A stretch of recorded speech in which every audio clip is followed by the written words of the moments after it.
I think all of us play the story forward and think, where is this headed? I see anxiety in my child. What's that going to look like when they're a teenager or a young adult? Are they ever going to make it?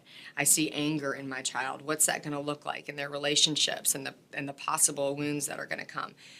We all need to embrace that no matter who your child is, if you think someone's child is perfect, they're also thinking that same thing about their own child. They're just as worried for different reasons, whether it's anxiety or anger or personality or woundedness, whatever's in there. We're all thinking that. And this is a place where I think parents have an opportunity to really grow with the Lord, to be honest about what they anticipate and to reaffirm this idea that God is trustworthy, that He is faithful, that He has chosen that child for you to raise, regardless of how much you may sometimes feel like oil and water. That is a child that God has placed with you for these purposes, and that our relationship is to steward that growth, not to create it ourselves. We steward that experience for our child. And guess what? Some of the things that you're worried about, they're probably going to happen.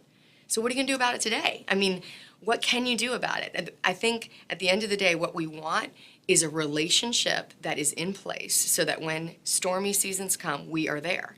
If we do things that hinder or even harm and breach that relationship and don't work on coming back around and making sure that that's restored, then we're going to be in for more struggle than what life will already bring to our children as they grow anyway. I mean, all of us have to say, yes, they are going to struggle. You know, John 17, in this world, you will have trouble.